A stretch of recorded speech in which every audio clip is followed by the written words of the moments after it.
영상을 시청하시기 전에 좋아요와 구독을 꾹 눌러주세요. 1984년 미국 남부에서 작은 감리교 교회를 운영하고 있었던 목사 팀 테넌트와 그의 아내 줄리에게는 한 가지 고민이 있었습니다. 결혼한 지 10년이 넘었지만 간절한 기도에도 불구하고 자녀를 갖지 못했던 것인데요. 많은 노력 끝에 친자녀를 얻는 것을 포기한 두 사람은 입양기관을 통해 1982년생으로 추정되는 당시 19개월 된 여자아이 베스와 베스의 친남동생 조나단을 새로운 가족으로 맞이하게 됩니다. 그러나 두 자녀를 얻은 기쁨도 잠시. 입양 후 베스가 점차 성장함에 따라 이상행동을 보이기 시작합니다. 그녀는 나무에 기어올라가 아기 새들이 들어있는 둥지를 일부러 떨어뜨린 후 엄마 줄리가 말리는데도 불구하고 아기 새들이 눌러 죽이거나 동생 조나단의 머리를 콘크리트 바닥에 내려쳐 살해하려 하는 행위를 멈추지 않았으며 양부모를 흉기로 찌르고 싶다는 의사를 서슴없이 표현했고 공공장소에서 자위행위를 하기도 했습니다. 입양할 때 베스와 조나단에 대해 정상이고 건강하다는 정보 외에는 아무것도 알지 못했던 팀과 줄리는 폭력적이고 폐륜적인 베스의 행동에 두려움을 느끼고 매일 밤 베스를 방에 가두었지만 이런 상태로 계속 지낼 수는 없다는 판단하에 부부는 전문가의 도움을 구하기로 결정하게 됩니다. 베스의 치료를 담당하게 된 심리학자 켄 매지드 박사는 베스가 보이는 폭력적인 행동의 원인이 되는 트라우마와 그 근원을 찾아내기 위해 그녀와 심리상담을 진행했는데 매지드 박사가 베스에게 양부모님을 어떻게 살해하려 했는지 물었을 때 베스는 아무 감정 없는 표정으로 그저 흉기로 찌르려 했다고 담담하게 대답했으며 그런 생각을 하게 된 동기는 그렇게 함으로써 내가 살아있는 것을 느낄 수 있기에 살해하려 했다는 충격적인 답을 내놓았습니다. 또한 동생 조나단에 대한 살이와 조나단에게 자신이 가한 학대에 대해서도 매우 자세하게 설명했는데 조나단의 중요 부위를 꼬집으면서 일부러 상처를 주어 고통스럽게 만들었다는 말을 했다고 합니다. 겨우 6살인 소녀의 입에서 나오는 말들이 매우 충격적이었지만 침착하게 계속 치료를 진행한 매지드 박사의 노력에 힘입어 베스의 트라우마들이 점차 드러나게 되는데 그 원인은 바로 친아버지의 심각한 학대와 방치였습니다. 매지드 박사는 어느 날 수면 치료를 통해 베스가 꾸는 악몽과 그 꿈에 늘 등장하는 폭력적인 남자에 대해 물었고 여러 가지 질문을 통해 악몽에 나오는 남자가 베스의 친아버지라는 사실을 알게 되었으며 그녀가 겨우 1살에 불과한 아주 어린 아기였음에도 친아버지로부터 다양한 신체적 학대를 당했다는 사실을 알게 됩니다.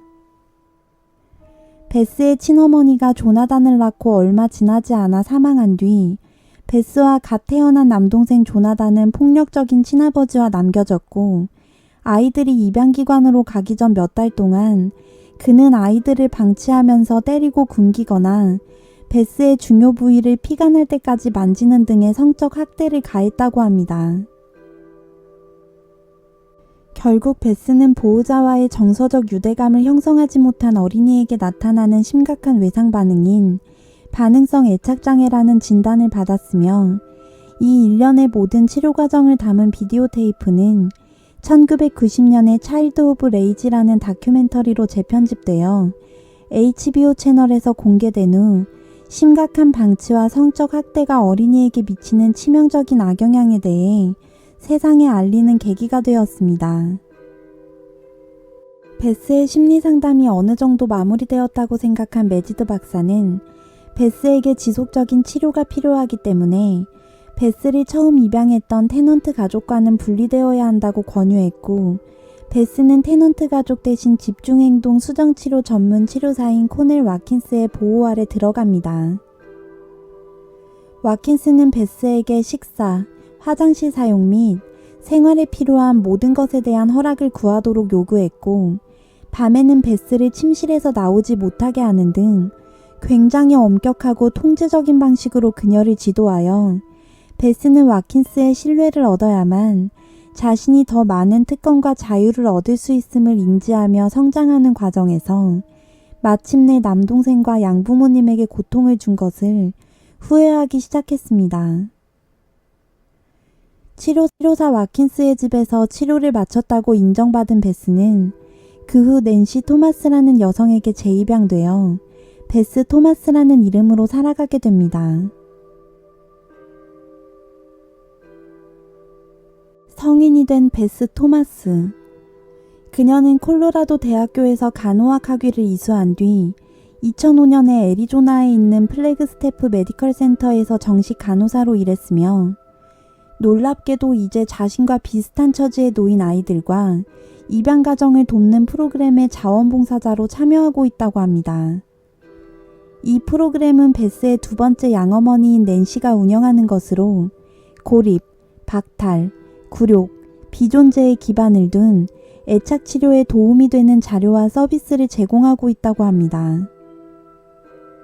이렇게 성공적인 아동치료 사례로 보이는 베스 토마스의 이야기는 1990년과 1992년 각각 다큐멘터리와 영화로 만들어졌는데 2001년 한때 베스를 치료했던 치료사 코넬 와킨스가 자신이 돌보던 10살 소녀 캔디스 뉴메이커의 사망과 관련하여 부주의한 아동학대 혐의로 유죄 판결을 받은 일로 베스의 치료 사례를 예외적인 부분으로 보는 의견들이 생겨나기도 했습니다.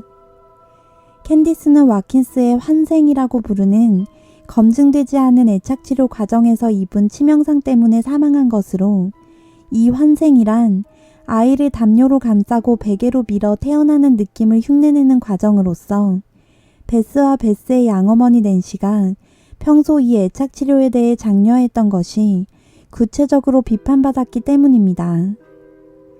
그 후 와킨스는 이 일로 징역 16년을 선고받았으나 7년 만에 가석방되었다고 합니다.